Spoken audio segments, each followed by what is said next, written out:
오늘 버팀 6월 정기 예배 나오신 모든 분들 환영합니다. 오늘 하나님께서 우리에게 주시는 말씀은 좀 길어요. 레위기 14장 1절로 20절 말씀입니다. 레위기 14장 1절로 20절 말씀 차근차근 천천히 봉독해 올리겠습니다. 여호와께서 모세에게 말씀하여 이르시되 나병 환자가 정결하게 되는 날의 규례는 이러하니 곧 그 사람을 제사장에게로 데려갈 것이요 제사장은 진영에서 나가 진찰할지니 그 환자에게 있던 나병 환부가 나았으면 제사장은 그 정결함을 받을 자를 위하여 명령하여 살아있는 정결한 새 2마리와 백향목과 홍색 실과 우슬초를 가져오게 하고 제사장은 또 명령하여 그 새 하나는 흐르는 물 위 질그릇 안에서 잡게 하고 다른 새는 산채로 가져다가 백향목과 홍색 실과 우슬초와 함께 가져다가 흐르는 물 위에서 잡은 새의 피를 찍어 나병에서 정결함을 받을 자에게 7번 뿌려 정하다 하고 그 살아있는 새는 들에 놓을지며 정결함을 받는 자는 그의 옷을 빨고 모든 털을 밀고 물로 몸을 씻을 것이라. 그리하면 정하리니 그 후에 진영에 들어올 것이나 자기 장막 밖에 이레를 머물 것이요 7째 날에 그는 모든 털을 밀되 머리털과 수염과 눈썹을 다 밀고 그의 옷을 빨고 몸을 물에 씻을 것이라. 그리하면 정하리라.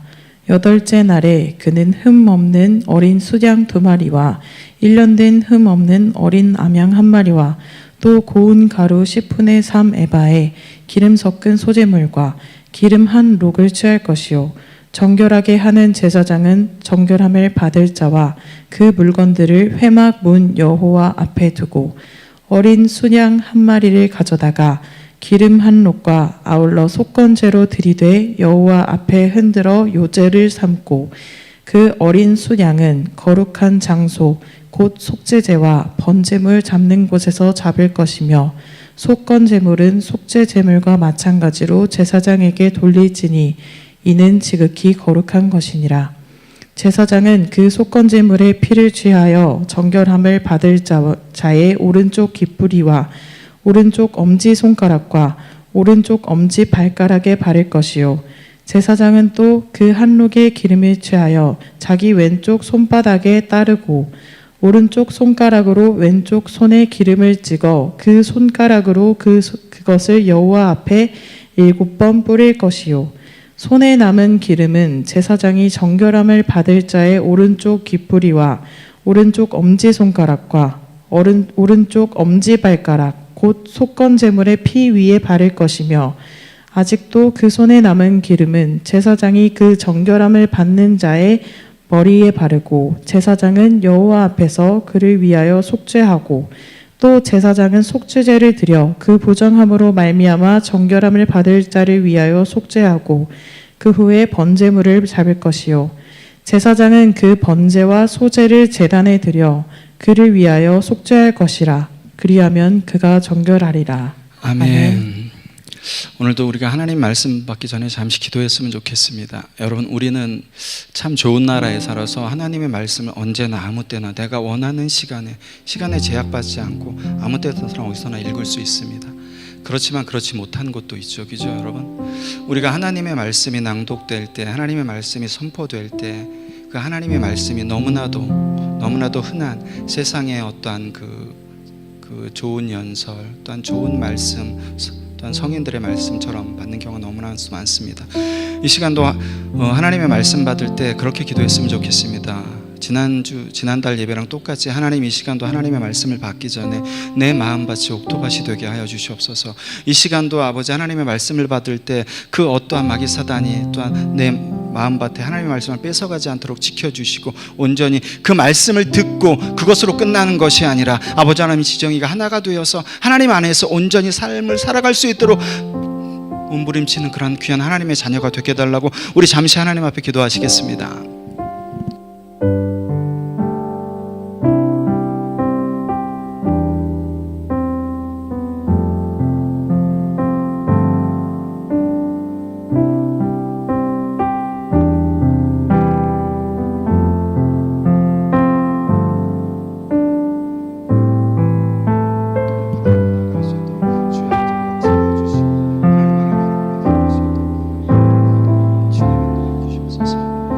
거룩하신 하나님, 이번 달도 하나님께 또한 이렇게 귀한 예배를 올려드리게 허락하신 하나님 감사합니다. 아버지 하나님이 오늘 우리가 드려지는 예배가 그저 우리가 좋아서 어떠한 목적으로 드려지는 예배가 아니라 종교적인 행위가 아니라 아버지 하나님이 내 영이 진리의 말씀으로 온전히 찔림받고 또한 변화를 받는 시간이 되게 하여 주시옵소서. 아버지 하나님, 우리 모두는 아버지 하나님이여 내 자신을 십자가에 못 박은 자들입니다. 아버지 하나님, 그것을 늘 기억하게 하여 주시고 우리의 입술로 고백했듯이 언제나 내 안에 계시는 주님을 바라보며 아버지 하나님, 이 땅 가운데 모든 고난과 어려움과 기쁨을 함께하는 그런 자들임을 기억하게 하여 주시옵소서. 아버지 하나님, 날마다 내 삶을 채우시고 내 문제를 또한 아시고 그 문제 가운데 길을 만들어 가신 성령 하나님, 그 하나님께서 나를 인도하여 주심을 늘 기억하게 하여 주시옵소서. 오늘도 그것을 기억하며 감사하며 주시는 말씀 가운데 세워지는 그러한 예배가 될 수 있도록 주님 인도하여 주시옵소서. 그렇게 행하시는 하나님을 기대하며 감사하며 이 모든 말씀 살아계신 우리 주 예수 그리스도의 이름으로 기도드렸습니다. 아멘. 오늘 본문 말씀 레위기 14장 1절로 20절 말씀인데 우리 나린 간사 싱어하시고 너무 잘 읽어주셨어요. 너무 길어서 어찌됐든 간에 좀 오늘 본문 말씀을 좀 줄여보려고 그러다가 1절로 20절까지 말씀을 잡았습니다. 오늘 말씀 제목이 뭐죠? 여기 떠있죠? 앞에 여러분은 이 남은 기름을 받았나요? 라는 거예요. 여러분 남은 기름을 받았나요? 여러분 최근에 넷플릭스 나는 신이다의 인기 전부 다 보신 분들도 있고 안 보신 분들도 있을 거예요. 나는 신이다. 저는 그 넷플릭스 나는 신이다 보지 않다가 우리 그 큰아들이 얘기를 해서 봤습니다. 그리고 이제 그 연일 올라오는 그 소식들, 그 다음에 또한 그 연일 그 언급되는 것들을 보면 그 나는 신이다의 인기를 과연 실감할 수 있었어요, 조금은. 근데 제가 몇 달 전입니다. 그것을 보고 정명석 JMS에 대해서 어떤 한 청년이 좀 질문을 하길래 Q&A로 한 20 몇 문항을 만들어 봤어요. 질문하고 답하는 그 내용을 보면은, 여러분 중심적인 내용을 보면은 정명석은 젊은 청년들을 포섭하기 위해 30개 개론이라는 것을 만들었습니다. 30개 개론. 4가지 과정이죠. 입문, 그다음에 초급, 중급, 고급. 5, 7, 8, 10가지로 4주간에 걸쳐서 한 달에 걸쳐서 그 과목을 가르친다고 합니다. 그리고 가르치고 그 과정, 배우는 과정 이수가 끝나면 시험을 본다고 해요. 시험을 보고 그 시험에 통과해야지만 정회원이 될 수 있다고 합니다. 제가 그것을 제가 정리하면서도 제 나름대로 굉장히 웃었어요. 이단도 시험을 보고 들어가는 시대구나. 떨어지면 들어가지 못한답니다. 제가 더 웃긴 얘기 해줄까요? 제가 아는 여자 전도사님이 한 분 계신데 그분 친구분이 계신데 그분 친구분이 조금 우리가 아는 좀 뭐라고 그래야 되나, 이 상식이 좀 약간 벗어난 사람이에요. 근데 이 JMS를 갔답니다. 근데 이 4주 교육을 받았는데도 입문 과정도 모른다고 하는 거예요. 근데 그 여자분은 보름을 더 받았대요. 특별히 보름을 더 받고 입문 과정 시험을 보는데도 그래도 모르겠다고 그래서 거기서 가라고 그랬다고 그러더라고요. 가시라고. 여러분 이단들도 시험 보고 들어가야 되는 시대예요. 그런데 여러분 이 이단들의 가장 눈에 두드러지는 특징이 뭔가? 이단은 여러분 우리 기독교랑 제가 말씀드렸듯이 처음부터 확 갈라지는 게 아니에요. 이단은 우리 쭉 같이 가다가 끝이 다른 게 이단이에요. 끝단자, 끝에 가서 다른 게 이단입니다. 근데 그 이단 가운데 가장 큰 특징 가운데 하나가 신비주의죠. 신비주의. 여러분들 이렇게 한국교회사나 중세교회 역사 같은 걸 읽으시면 좋아요. 중세교회 역사에 보면 여러분 이 신비주의가 등장해 된 그 배경이 있습니다. 교황의 권한이 막강해지자 공의회주의자들이 등장하게 됩니다. 이유는 단 하나, 교회의 주권, 교회의 통치권은 교황에게 있는 게 아니라 누구? 성도에게 있다고 주장하는 거죠. 이 당시 교회는 여러분 우리가 아는 지금 프로테스탄트 교회가 아니라 로마 가톨릭 교회를 얘기를 하는 거죠. 그죠? 그 교회의 주권은 교황에게 있는 게 아니라 성도들에게 있다는 거예요. 여러분 너무나도 들어보셨을 거예요. 신적 주권이라는 존 위클리프도 공의주의자들이에요. 그 다음에 존 위클리프의 그 가르침을 전하다가 화형당한 요하누스. 종교개혁이 일어나기 100년 전이죠. 그러니까 결국 이 당시부터 종교개혁의 불씨가 계속 지펴졌던 거예요. 그리고 100년 후에 마틴 루터를 통해서 터진 거예요. 여러분 그럼에도 불구하고 여전히 그 교회와 성직자들의 부패를 외쳤는데도 교회는 여전히 타락했고 부패했습니다. 이러다 보니 여러분 중세 교회 당시 신자들 성도들은 교회를 불신하게 되었어요. 그리고 점점 더 교회로부터 멀어지고 믿음도 없어지게 되었습니다. 여러분 생각해 보세요. 교회에 대해 교회를 불신하고 점점 더 성직자에 대한 믿음도 없어져요. 그럼 어떻게 될까요, 성도들이? 교회에 왔는데 아무런 신앙도 공급받지 못하는 거예요. 아무런 신앙도 공급받지 못합니다. 여러분 한번 생각해 보세요. 교회가 부패하고 타락했습니다. 매주 교회는 나갑니다. 모태신앙이기 때문에 매주 교회는 나가지만 은혜는 고사하고 지치고 영혼이 메마르러 가는 것 같아요. 어찌됐든 그 설교 말씀은 귀에 들어오지 않고 그 교회에 나가는 게 의무적이 됩니다. 그럼 여러분은 어떻게 하실 건가요? 이 당시 사람들은 그래 교회 성직자가 부패했어. 이 말씀 들으나 마나요. 저들을 보고 내가 무엇을 배워? 그래 그러면 우리가 직접 교회를 통하지 않고 하나님을 만나자. 하나님을 만나면 되지. 교회랑 성직자들을 통하지 않고 하나님을 만나면 되지. 이 당시 성도들, 신자들이라고 해야지 맞죠? 신자들은 직접 하나님을 만날 수 있는 길을 찾아 나선 것이에요. 이것이 바로 신비주의가 등장하게 된 배경이에요, 여러분. 무엇 때문에 신비주의가 등장하게 됐다고요? 우리나라에 여러분 이단 신비주의가 시작된 거는 이용도 목사예요, 그죠? 이용도 목사. 부터 시작되는데 신비주의가 등장하게 된 계경은 중세 시대 때나 우리나라 때나 교회와 성직자, 목사, 성도가 타락했기 때문에 부패했기 때문에 나타났어요. 여러분 오늘날 한국교회 모습을 보면 도덕적 윤리적으로 얼마나 부패하고 타락했나요? 이것을 부인할 사람은 아무도 없죠, 그죠? 다 공감하는 얘기입니다.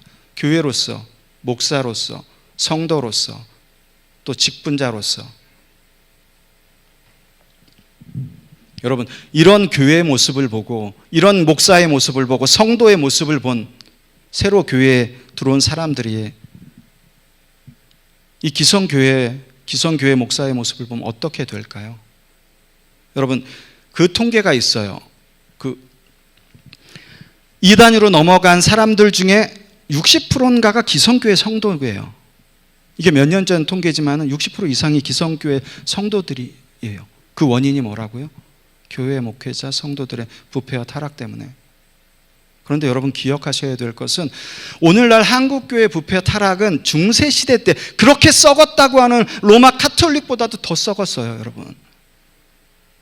더 썩었습니다. 그 당시는 교회를 통째로 넘겨주는 일은 없었어요. 그리고 그 많은 재산을 천문학적인 재산을 쌓아두는 일도 없었어요. 마치 사사시대처럼 하나님이 없는 것처럼 살아가죠. 목사와 성도들이. 여러분 하나님께서 우리에게 기준으로 주신 게 있어요. 제가 아까 우리 일렉씨는 윤수 형제 군자함에서 태워갖고 오면서 짧은 시간에 설교하는 설교를 했지만 여러분 하나님께서 우리에게 주신 기준이 있습니다. 그것은 뭐라고요? 성경 말씀이에요. 하나님께서 주신 것은 내 친구, 내가 좋아하는 지체, 내가 좋아하는 목사, 내가 좋아하는 어떤 형제, 그것이 기준이 아니라 우리가 기준으로 삼아야 될 건 뭐라고요? 하나님의 말씀. 자로나 우로나 요동치 아니하고 예수께서 다시 오실 그날까지 언제나 그 자리에 우리를 세워주신 하나님의 말씀이에요. 그런데 여러분 요즘에 하나님의 말씀, 그 성경 말씀을 지나치게 너무 과도하게 자의적으로 해석하시는 분들이 너무 많아요. 너무 쉽게 얘기하면 내 상황에 끼워 맞춰서 기본적으로는 어떨 때는 기복적으로, 어떨 때는 도덕적으로, 어떨 때는 윤리적으로, 어떨 때는 내 상황을 합리화하기 위해서 끼워 맞추는 경우가 너무나도 많습니다. 우리가 여러분 성경을 하나님의 말씀이 기준이 아닌 내 자의적인 해석으로 하나님의 말씀을 해석해서 나갈 때 하나님의 뜻과 정반대, 100% 정반대의 길을 갈 수밖에 없다고 세계적인 성경 해석학자인 앤서니 티슬턴이라고 있을 거예요. 성경 해석학이 굉장히 두꺼운 거. 앤서니 티슬턴이 그대로 얘기합니다. 여러분들이 하나님의 말씀을 하나님의 말씀으로 기준 삼지 않고 내 환경에 따라 자의적으로 해석할 때 반드시 100% 여러분은 하나님의 뜻과 반대로 나가게끔 되어 있습니다. 제 얘기가 아니라 성경 해석학자인 앤서니 티슬턴의 얘기예요. 그렇게 나갈 수밖에 없다. 예, 그렇게 나갈 수밖에 없어요, 여러분. 내가 하나님의 말씀이 기준이 안 되고 내가 자의적으로 해석할 때 반드시 거기에 막히는 게 있어요. 그러면 거기에 따라서 내 자의적으로 거기다가 조금 더 붙여서 얘기할 수도 있어요. 붙여서 얘기할 수도. 여러분, 사단은 언제나 하나님의 말씀을, 하나님의 뜻을 하나님의 말씀으로 기준으로 생각하지 않고 듣지 않고 이야기하지 않고 자기의 기준에 맞춰서 생각하고 얘기하고 듣는 그 사람들이 필요한 거예요. 1인 3역을 하니까. 그렇기 때문에 여러분, 우리가 말씀을 읽고 듣고 묵상할 때 언제나 여러분들이 분별하는 것이 굉장히 중요한 겁니다. 굉장히 중요한 거예요. 우리가 하나님의 말씀이 여러분 하나님께서 살아계신 건 믿나요? 하나님께서 살아계신 거 믿어요? 여러분, 목사인 저도 그렇지만 우리가 입으로 아멘 하지만 하나님께서 살아계신다는 것을 믿는다고 하면은 내가 하나님께서 살아계신 것을 믿어 했을 때 내 삶을 되돌아보면 그런 삶을 살 수가 없습니다. 그것은 내 입술의 고백, 지식의 고백밖에 되지 않는 거예요. 하나님이 살아계신데 감히 내가 어떻게 그런 생각을, 하나님이 살아계신데 내가 감히 어떻게 그 일을 할 수 있어요? 여러분, 하나님은 살아계십니다. 살아계세요. 사랑과 공의의 하나님. 여러분, 우리가 또한 많은 사람들이 하나님께서 듣기 좋은 말씀, 하나님의 듣기 좋은 말씀, 나에게 필요한 말씀, 나를 위로해 줄 수 있는 말씀, 내 길을 즐겁게 해줄 수 있는 말씀, 이 상황에서 나에게 힘을 줄 수 있는 말씀을 또한 요절 말씀만을 찾아다닙니다. 예, 여러분, 우리가 요절 말씀 어떤 걸 뽑았을 때, 시편 어떤 걸 읽었을 때 여러분한테 힘을 줄 수가 있어요. 왜? 하나님의 말씀이기 때문에, 살아있는 말씀이기 때문에. 그런데 여러분, 기억하셔야 될 것은 우리 예수님께서 공생의 기간 동안 수많은 이적과 기적을 행하셨어요. 그리고 그것을 드러내지 않고 나타내지 않으셨어요. 고침받은 자들에게 드러내고 나타내고 광고하라는 소리 안 하셨어요. 왜 그럴까요? 그 이적과 기적만 보고 예수님의 본질을 보지 않고 예수님의 본 뜻을 보지 못하고 그것만 보고 가기 때문에 하나님께서 왜 성경 말씀을 요절과 나의 귀에 듣기 좋은 말씀만 읽으면 안 된다고 말씀하셨냐면 그 말씀이 능력이 없어서 아니요, 하나님 말씀은 능력이 있습니다. 그런데 여러분들이 요절 신앙과 나에게 듣기 좋은 말씀만 들을 때 여러분은 그것만 바라보고 가게 돼 있어요. 돼 있습니다. 그렇기 때문에 하나님께서 동일하게 예수 그리스도께서 이 땅 가운데 공생에 하셨을 때와 동일하게 그렇게 읽지 말라는 거예요. 하나님의 말씀은. 여러분, 하나님의 말씀은 성경은 여러분, 우리의 가슴을 찌르고 나를 찌르고 나의 양심을 찌르고 또한 나를 불편하게 하는 말씀이 80% 이상이에요. 그럼 뭔가요? 하나님께서 성경을 주신 것은 우리에게 계속해서 찔리라고 주시는 거예요. 내 마음. 그런데 우린 계속해서 요절 신앙만 찾죠. 건강한 신앙이 되지 못해요, 여러분. 그래서 저는 여러분, 개인적으로, 이건 저 개인적인 생각입니다. 성경 파노라마, 성경의 핵심을 들어요. 통 성경 읽기 그런 거 별로 좋아하지 않습니다. 저는 개인적으로. 하나님께서 주신 성경은 창세기부터 쭉 읽어 나가셔야 되는 거예요, 여러분. 쭉 읽어 나가셔. 여러분이 이해가 되지 않더라도 쭉 읽어 나가. 오늘 레위기는 더 지루하죠, 그죠? 쭉 읽어 나가셔야 되는 거예요. 하나님께서는 여러분들에게 이해를 요구하시는 게 아니라 순종을 요구하시는 거예요. 그럴 때 성령 하나님께서 깨닫게 하시는 거예요. 여러분, 레위기는 레위 지파인 레위에서 나왔습니다. 이 레위 지파에서는 이스라엘 제사장들이 나오죠. 그렇기 때문에 이 레위기는 제사장들이 여러 제사를 주관합니다. 근데 여러 제사를 주관할 때 제사장들이 알아야 될 내용, 주의해야 될 내용이 주를 이루는 거예요. 어떻게 해야 돼? 어떻게 해야 돼요? 어떻게 해야 돼? 왜요? 왜 그럴까요? 하나님께서 왜 제사장들에게 이 제사 행위를 한 가지로 통일시키면 되지 왜 5가지 제사를 통해서 또 다른 제사를 통해서 계속해서 틀리게 말씀하실까요? 그 이유는 단 한 가지입니다. 하나님께서 어떻게 사람과의 관계를 맺으며 어떻게 사람과 소통하는지를 제사장을 통해서 사람들에게 정확하게 알려주라는 거예요. 다시 말씀드릴까요? 쉽게로. 제사장들은 하나님께서 어떤 제사를 기뻐하시는지 어떤 제물을 흠향해서 기뻐 받으시는지를 정확하게 사람들에게 알려줄 의무가 있다는 거예요. 의무가. 내가 이런 제사를 기뻐해. 내가 이런 예배를 기뻐해. 제사장들은 사람들에게 정확하게 알려줄 의무가 있다는 거예요. 오늘날의 목사들은 성도들에게 하나님께서 기뻐하시는 예배가 뭔지, 하나님께서 기뻐하시는 제물이 뭔지 정확하게 성도들에게 알려줄 의무가 있다는 거예요. 왜? 하나님께서 레위기를 쓰신 이유는 사람과의 관계를 맺고 그들과 소통하기 위해서 쓰신 거예요. 레위기만큼 여러분 하나님의 사랑이 처절하게 나타난 게 없다고 말씀드렸죠. 아가서는 비교도 되지 않을 만큼. 우리가 한 사람이라도 하나님 앞에 실족할까 봐.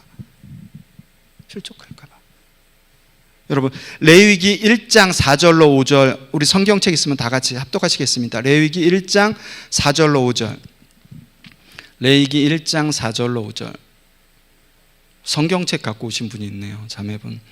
레위기 1장 4절로 5절. 우리 큰 소리로 다 같이 합독하시겠습니다. 시작. 그는 번제물의 머리에 안수할지니 그를 위하여 기쁘게 받으심이 되며 그를 위하여 속죄가 될 것이라. 그는 여호와 앞에서 그 수송아지를 잡을 것이요 아론의 자손 제사장들은 그 피를 가져다가 회막문 앞 제단 사방에 뿌릴 것이며. 아멘. 여러분, 레위기 1장 4절에서 5절에서 보면은 그는 번제물에 안수하고 또한 그를 위하여 기쁘시게 받으심이 되고, 여기서 그라는 3인칭 단수가 계속 나옵니다. 이 그가 누군가요? 제사장인가요? 아니면 이스라엘 자손들인가요? 여러분, 내가 하나님 앞에 어떠한 죄를 짓고 번제물을, 희생제물을 가져갔어요. 그 희생제물 누가 잡나요? 제사장이 잡죠, 그죠? 당연히 제사장이. 그렇지 않아요, 여러분. 오늘 레위기 1장 4절로 5절, 이거 모르시는 분들 굉장히 많아요. 우리가 번제물을 가져갔을 때 그 번제물은 여러분 그 죄를 지은 사람이 잡는 거예요. 여기서 그는 제사장을 얘기하는 게 아니라 이스라엘 자손들, 죄를 지은 자손들을 얘기를 하는 거예요. 죄를 지은 사람이 자기가 속죄제물을 드리기 가기 위해서 제사장 앞에서 그 제물에 안수하고 그 목을 따서 잡고 그것에 가죽을 벗기고 각을 뜨는 거예요. 누가? 죄를 지은 사람이. 죄를 지은 사람이. 여러분, 스토리텔링 성경에 보면 하나님께서 모세에게 이렇게 말씀하세요. 모세야, 제물을 바치는 사람은 반드시 번제단 북쪽에서 그 짐승을 잡아야 한단다. 그뿐 아니라 여러분, 제가 말씀드렸듯이 그 짐승만 잡는 게 아니라 6절 이하에 보면 제물의 가죽도 벗기고 각을 뜨는 사람도 번제물을 가져간 죄를 지은 사람이에요. 하나님께서 그렇게 명령하십니다. 여러분, 상상해 보세요. 내가 죄를 졌습니다. 김영 목사가 죄를 졌어요.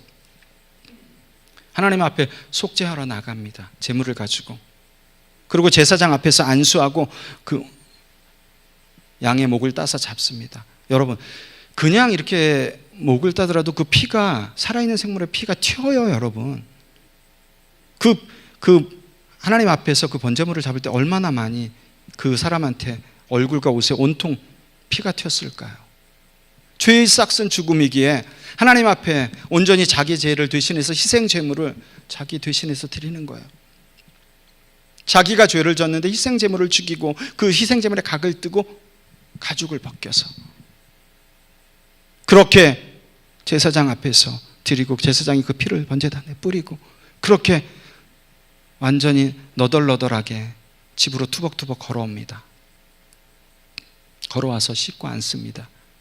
그리고 그 사람이 내일서부터 살아가는 삶을 이전과 동일하게 아무 생각 없이 살아갈까요?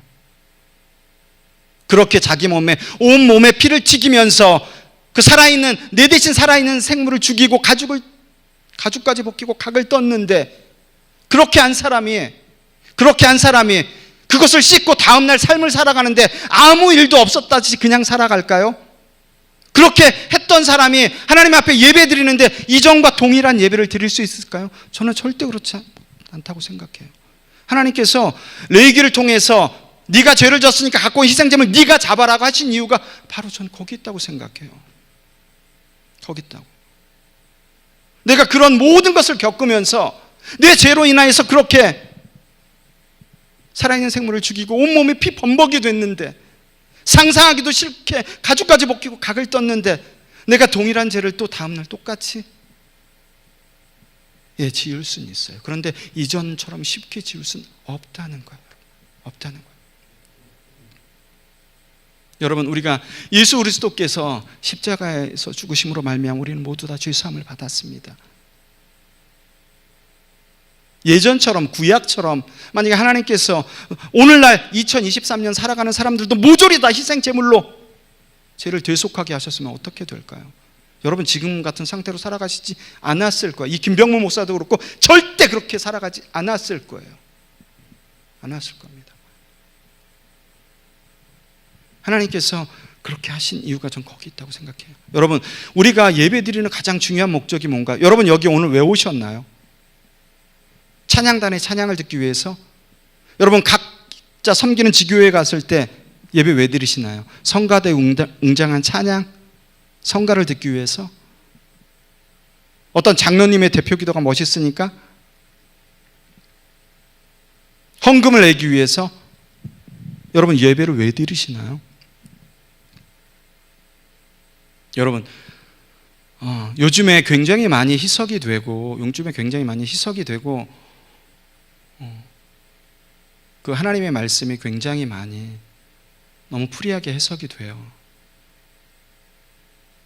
그 중에 하나가 CBS에서 나오는 잘잘법이지만 잘잘법을 여러분 신앙의 기준으로 삼아가시는 분들이 굉장히 많아요. 근데 거기에 생각으로 잘못된 것들이 굉장히 많습니다. 제가 CBS와 소통했지만은 잘못된 것들이 굉장히 많아요. 하나님의 말씀이 희석시키는 것들이 굉장히 많습니다. 여러분, 우리가 예배를 드리는 이유는 여러분 딱 한 가지예요. 근데 요즘에는 여러분, 제가 몇 달 전서부터 SNS나 이렇게 어쨌든 SNS를 하지 않습니다. 또한 삭제했고, 어느 순간부터 김병 목사가 책을 읽고 설교 준비를 하다 보니까 SNS를 보는 시간이 5분, 10분 기하급수적으로 늘어나요. 그리고 우리 버팀을 알리기 위해서, 홍보하기 위해서 그건 맞는 거죠. 그런데 그건 합리화하는 거예요. 합리화하고 계속해서 보는 시간이 많아져. 내 속에는 버팀을 알리는 게, 버팀은 드러나지 않고 하나님만 드러나야 된다는 생각이지만 아니에요. 교묘하게 사단이 그걸 가려서 버팀을 더 드러나게 하기 위해서. 그래서 그 순간, 생각이 드는 순간 SNS 계정도 삭제하고 SNS 전혀 하지 않습니다. 여러분, 사단은 교묘하게 요즘에 찬양단들 수많은 영상 많잖아요. 수많은 화려한 영상들 굉장히 많잖아요. 이것이 예배인가요? 그것이 예배인가요, 여러분? 성경에서 하나님께서 말씀하시는 예배의 가장 중요한 목적은 여러분, 하나님의 말씀을 듣는 겁니다. 하나님의 말씀. 어떤 말씀? 내가 고난과 어려움을 해결해 주는 말씀? 나에게 은혜를 주는 말씀? 나에게 복을 주는 말씀? 물론 그 말씀도 있지만 제가 말씀드렸잖아요. 성경에서 85% 이상이 어떤 말씀이라고요? 은혜와 내 문제를 해결해 주고 또한 나에게 복을 주는 것을 떠나서 말씀을 들을 때 괜히 불편해, 찝찝해. 이거 양심, 믿지 않는 사람에게도 하나님께서 일반 은총으로 양심이라는 걸 주셨다고 말했죠. 그렇죠? 하물며 하나님의 자녀인 나에게 찔림이 있습니다. 계속해서 그걸 주시는 거예요.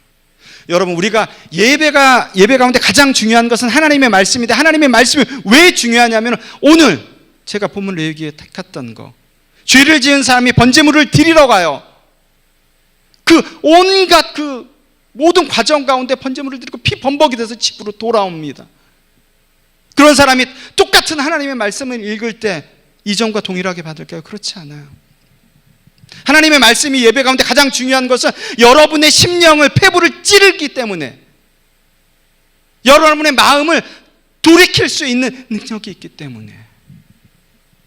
여러분, 하나님께서 우리에게 성경을 그런 말씀, 계속 우리를 찌르는 말씀으로 주신 것은 우리를 사랑하기 때문에 단 한순간이라도 곁길로 나가서 영원한 지옥불로 가지 않도록 계속해서 예배 때마다 찌르는 말씀을 주시는 거예요. 사랑하기 때문에 돌이키라고, 계속해서 내가 보내준 보혜사 성령을 붙잡고 돌이키라고. 하나님의 말씀은 여러분, 우리에게 필요한 은혜, 우리에게 필요한 여러분 생각해 보세요. 사과나무에선 사과가 열립니다. 포도나무에선 포도가 열려요. 하나님의 말씀을 내 폐부와 마음에 계속해서 찔리게 받고 그것으로 돌이키려고 노력을 하는데, 하나님께서 내 문제 해결을 안 해주실까요? 하나님께서 그런 나에게 은혜를 안 부어주실까요? 여러분, 우리는 본질은 있고 가지만 계속해서 찾기 때문에 되질 않는 거예요. 하나님의 말씀은 본질 하나를 붙잡고 나갈 때 하나님께서 그 외에 더 하시는 거예요. 하나님의 능력으로. 우리가 예배 가운데 가장 중요한 것은 하나님의 말씀이 선포될 때 그 바른 하나님의 말씀을 듣고 여러분들이 찔려주셔야 되는 거예요. 전하는 자나 듣는 자나 동일하게. 제가 이 설교 준비한다고 그래서 여러분 제가 찔리지 전혀 그렇지 않습니다. 저는 설교 준비 한 달 하면서 계속해서 찔리고 제가 이 삶을 살아보려고 노력하고 몸부림치고 그래야지 저는 여러분들한테 말씀을 선포해요. 그게 내가 사는 거고 여러분이 사는 거예요. 내가 듣기 불편하지만, 쓰기 불편하지만, 전하기 불편하지만 그럼에도 불구하고 그렇게 여러분, 우리가 하나님의 말씀, 오늘 듣는 하나님의 말씀이 여러분들의 가슴과 폐부를 찔러야지만 여러분들의 자아를 죽일 수 있어요. 그리고 내가 높아지고 드러내려고 했던 내 모습을 벗어버릴 수 있어요. 번제물을 갖고 간 사람이 그 양을 죽이고 가죽을 벗기듯. 그리고 여러분들의 마음과 폐부를 하나님의 오늘 전하는 하나님의 말씀이 여러분들의 폐부를 찌를 때 내 영혼의 각을 누가? 내가 들 수 있어요. 성령 하나님과 동역함으로 말미암아.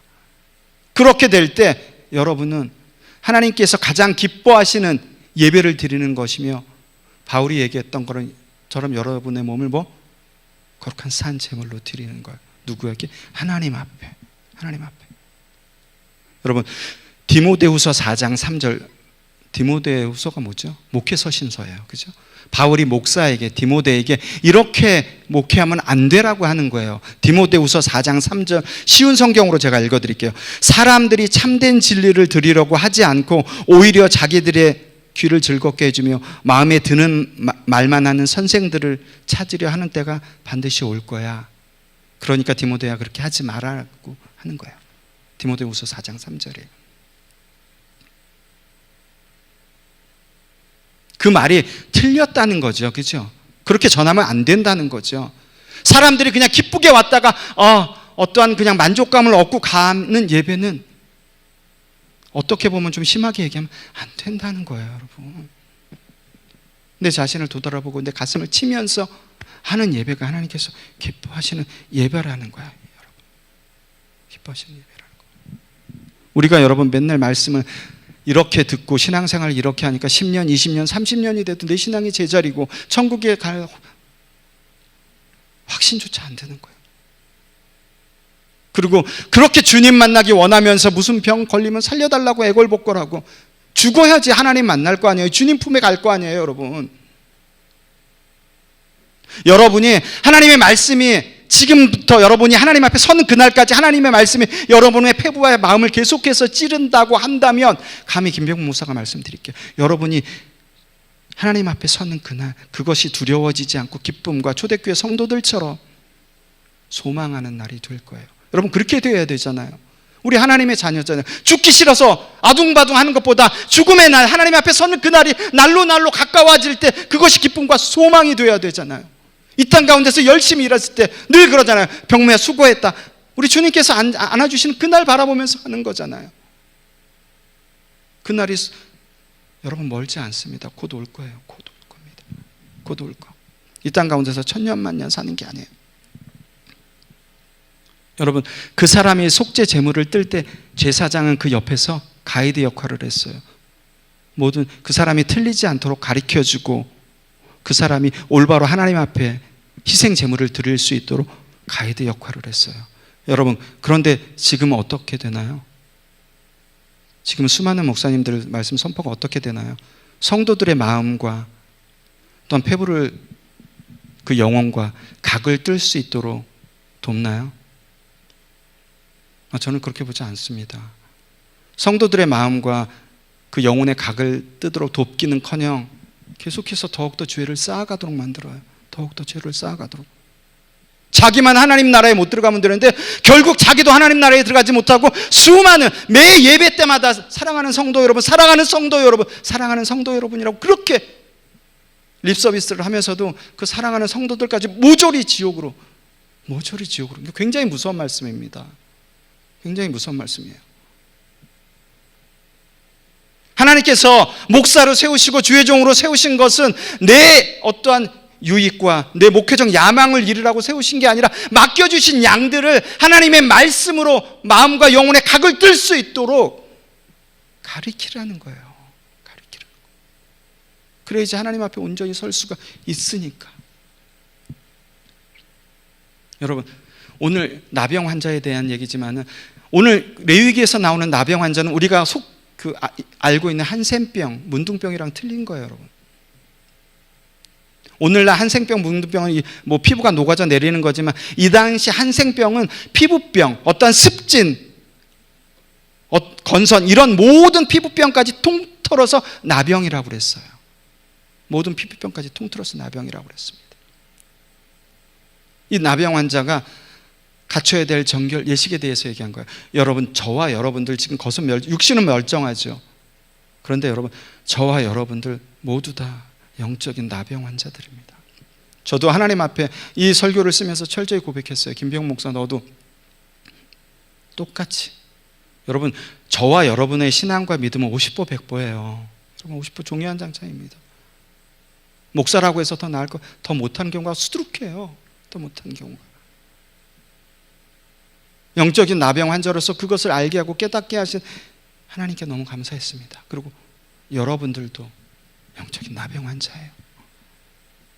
여러분, 우리나라가 세례 교육과 또한 어떠한 직분을 받을 때 어떻게 됐나요? 여러분, 초대교회 때는 예부를 1, 2부로 나눠서 드렸어요. 1부는 모두 다 참여할 수 있는 예배고 2부는 여러분 세례 받은 자만 들어갈 수 있는 예배예요. 그래서 직분자들이 2명이 그 앞에서 지켰어요. 아무나 못 들어가도록. 그런데 여러분, 기억하셔야 될 것은 초대교회 때 세례를 받는 건 굉장히 어려웠습니다. 세례 학습을 몇 개월 동안, 길게는 1년 동안 쭉 하고 마지막으로 시험에 한 가지 있어요. 가족들이나 주변 지인들한테 물어봐서 이 사람이 세례받기에 합당합니까? 라고 자식이나 지인들한테 물어봤을 때 아니요라고 단 한 사람이라도 얘기하면 그 세례교육은 다시 리턴, 다시. 그래서 몇 년씩 걸리기도 했습니다. 우리 세례 어떻게 받나요? 담당 교역자나 담임 목사님 이렇게 세례 교육 토요일날이나 뭐 평일날 이렇게 가서 교육 몇 번 받고 질문하면 네, 아니요로 대답하죠. 우리는 그렇게 너무 쉽게 교회라는 공동체 안에 들어왔어요. 그렇게 너무 쉽게 구별하는 공동체 안에. 제가 아는 교수님 중에 지금 이제 총신대에서 교수하시는 분인데 그분 제가 굉장히 존경합니다. 중대형 교회 담임 목회를 하시다가 거기를 내려놓고 어렵게 개척하셨어요. 상가교회. 이유는 그것 때문에. 당회원들과 나는 시간이 지나면 받는 직분, 집사, 권사, 장로 줄 수 없다는 거예요. 세례교육 그렇게 줄 수 없다는 거예요.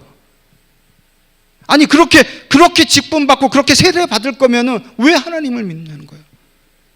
누구나 다 군대에서 짬밥 먹으면 1병, 2병, 상병 달듯이 그렇게 달 거면 그게 하나님 앞에서 무슨 의미가 있냐는 거예요. 그게 무슨 의미가 있습니까, 여러분? 교회 재정이 부족해서 좀 채워야 되니까 그거 갖다 티격태격 하시다가 그럼 사임하겠습니다 하고 내려요. 여러분, 거기는 교회는 튼튼한 교회입니다. 여러분, 말이 그렇지 목회자가 내가 이 튼튼한 교회 목회를 내려놓고 그것 때문에 내려놓고 상가교회로 가서 개척하기 어려워요. 저는 우리 한국교회에 이런 목사님들이 많아야 된다고 생각합니다. 그래야지 하나님께서 당신의 일을 행하실 거예요. 어디에? 이 한국교회예요. 내 부귀영화와 목회적 야망과 어떻게든지 자리를 지키라고 아둥바둥하는 게 아니라 하나님의 말씀 가운데 세워지지 않고 하나님의 말씀을 전하려고 발부둥 치다가 하나님의 뜻에 가서 세워지는 그 당회원들이 전부 영적인 나병 환자 아닌가요? 수두룩합니다. 수두룩해요. 오늘 아침에 저희 아내가 그런 말을 했습니다. 아까 여보, 좁은 그 문으로 들어가는 게 예전에는 그 실감이 안 되는데 정말 좁은 것 같아. 예, 여러분, 정말 좁습니다. 하나님 나라에 들어가는 거 그렇게 녹록치 않아요. 정말 좁아요. 좁습니다. 우리가 이렇게 하루 이틀 살아가다가 언제 어느 때 하나님 앞에 부지불식간에 서면 그때는 돌이킬 수 없는 거예요, 여러분. 그때는 돌이킬 수 없는 거예요. 우리가 영적인 나병 환자가 되어서 오늘 나병 환자가 그 제사장들이 가족에게로 돌려보내기 전에, 공동체로 돌려보내기 전에 정결 예식을 2번 확인하죠. 제사장이 진 밖에서 확인하고 또한 나았으면은 성막에서 제자를 드리고 온전해졌으면 공동체 안에 선포하고 돌려보냅니다. 여러분, 우리가 영적인 나병 환자로서 교회라는 공동체 안에 지금 들어와 있어요. 그럼 어떻게 해야 되나요? 그냥 묻어서 가는 게 아니라 하나님께서 주시는 말씀으로 아버지 하나님 날마다 내 영혼을 각을 뜨면서 나가셔야 돼요. 여러분, 교회 공동체 안에 들어온 건 은혜입니다. 하나님께서 여러분과 저를 구원해 주신 건 은혜예요. 하나님께서 아브라함을 의로 여겨주셨듯이 전혀 구원받지 못할 인간을 여겨주신 거예요. 말 그대로 되지 않는데 그렇다고 해줄게, 그렇게 해줄게라고 여겨주신 거예요. 우리는 여러분 영적인 나병 환자로서 계속해서 그냥 만족하면서 신앙생활을 하는 게 아니라 영적인 나병 환자가 제사장이신 예수 그리스도를 통해서 교회라는 공동체 안에 들어왔어요. 들어올 수 없는데. 그러면 여러분 성령 하나님과 동역하면서 날마다 우리의 각을 떠나가셔야 돼요. 우리 자신을 정결케 해 나가셔야 돼요. 그래야지만 여러분들이 그렇게 기도하고 여러분들이 그렇게 소망하고 바랬던 그 하나님 나라, 그 주님 앞에 온전히 갈 수 있어요. 그렇지 않고는 여러분 힘들어집니다. 힘들어져요. 오늘 말씀을 통해서 여러분 제가 앞에 JMS 정명석이 얘기했잖아요. 이단들도 공부해서 들어갑니다. 여러분 하나님의 말씀이 있는 거 게을리하지 마세요. 진짜 하나님 앞에서 내가 하나님의 말씀을 사모하는 건 둘째치고 바쁘고 피곤하고 여러분 50보 100보라고 말씀드릴게요. 바쁘고 피곤한 거는 여러분 각 사람마다 사정이 다 틀려요. 하나님께서는 그거 모르실까요? 여러분 하나님께서 우리가 헌금 봉투에 주일 예배 때 헌금 봉투 뭐 감사 헌금 크게 이름 쓰면은 하나님께서 그래 김병무가 했구나 아실까? 여러분 우리가 이름 쓰지 않아도 어떤 왼손이 아니면 모른손 모르게 해도 하나님은 다 아세요. 다. 그렇기 때문에 여러분 생명의 말씀을 읽는 것은 그 무엇과도 여러분이 바꾸시면 안 되는 거예요. 여러분 우리가 생각한 것은 언제나 습관을 낳습니다. 여러분 제가 해보니까 시간을 정해놓고 어떠한 일이 있어도 그것을 지키도록 계속해서 노력하세요. 그럼 그게 습관이 정착이 됩니다. 정착이 돼요. 하나님의 말씀과 기도로 늘 세워지셔야 돼요. 늘 또 하나님의 말씀을 묵상하셔야 돼요. 묵상 메디칼루스라고 그랬죠. 약 메디슨 어원이 묵상을 했으면 하나님의 말씀을 먹었으면 감기약을 먹은 것처럼 약효가 나타나야 돼요. 내 행실이 바뀌어야 되는 거예요. 하나님의 자녀다운 행실이 나와야 돼요. 묵상했는데 그런 게 아무것도 안 나온다? 먹지 않은 거죠, 약을. 그죠? 그렇게 세워져서 나가셔야 돼요. 그것이 여러분의 행동으로, 그럴 때 지정이가 하나가 될 때 여러분 우리는 하나님께서 세우신 공동체, 하나님의 자녀답게 영적인 나병 환자임에도 불구하고 성령 하나님께 동역함으로 그 정결 절차를 하나하나씩 밟아 나가는 거예요. 언제까지? 예수 그리스도 앞에 서는 그날까지. 이것이 신학적인 용어로 성화라고 하죠. 그죠? 성화라고. 그렇게 뚜벅뚜벅 하나님 앞에 한 걸음 한 걸음 미련하지만 그렇게 걸어가는 저와 여러분들이 되길 간절히 소원합니다. 아멘. 우리 말씀 정리할게요. 여러분 우리는 기득권자들이 아니에요. 기득권자들이 아닙니다. 하나님의 은혜로 구원을 받았어요. 우리는 영적인 나병 환자입니다. 그럼에도 하나님의 말씀 은혜로 구원받았기 때문에 하나님의 말씀에 따라 움직이셔야 돼요. 그리고 예수 그리스도께서 십자가의 죽으심으로 말미암아 오늘 내 얘기 말씀을 통하여서 그 남은 기름을 하나님의 자녀들 머리 위에 부으셨어요. 그러니까 이사야 61장 말씀처럼 가난한 자에게, 심령이 가난한 자에게 하나님의 아름다운 복음을 여러분들이 전하셔야 돼요. 예수 그리스도께서 그 남은 기름을 나 같은 인간에게 부으셨기 때문에 잘못된 진리에 억눌려서, 잘못된 하나님의 말씀에 억눌려서 자유하지 못한 영혼들에게 하나님의 말씀을 올바로 전하셔야 돼요. 그리고 어떠한 경제적 어려움, 상황적 어려움, 영적 어려움, 모든 어려움에 갇힌 자들에게 하나님의 말씀을 전하셔야 돼요. 그리고 슬픔과 근심에 빠진 자들에게도 동일하게 전하셔야 됩니다. 왜냐하면 주님께서 나 같은 인간에게 그 남은 기름을 부어주시고 전혀 구원받을 수 없는 나 같은 인간을 하나님의 나라로 갈 수 있도록 확증해 주시고 지금도 보혜사 성령님을 통해서 모든 것을 지키시고 웨이메이커, 나의 길을 만들어 가시기 때문에 이유는 단 한 가지. 그렇게 하나님을 쫓고 성령 하나님의 인도하심에 걸어가고 고난과 어려움을 피하는 자들이 안에 그것을 쫓아가는 저와 여러분들이 되기를 간절히 소원합니다. 아멘.